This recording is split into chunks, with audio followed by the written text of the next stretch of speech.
In a forgotten corner of the Adriatic, ruins linger like scars, remnants of a past that refuses to be erased. Beneath these cliffs, the sea remembers. It carries whispers across borders, following those who dare to drift where empires once stood.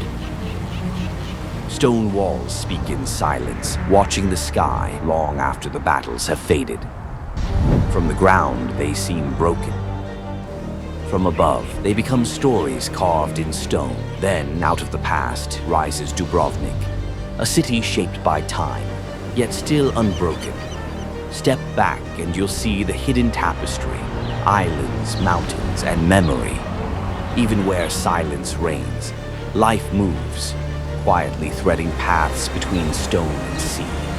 Here, the water glows like glass, revealing cliffs that have stood for centuries.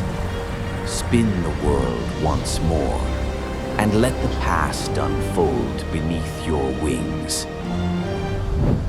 This is the unseen Croatia.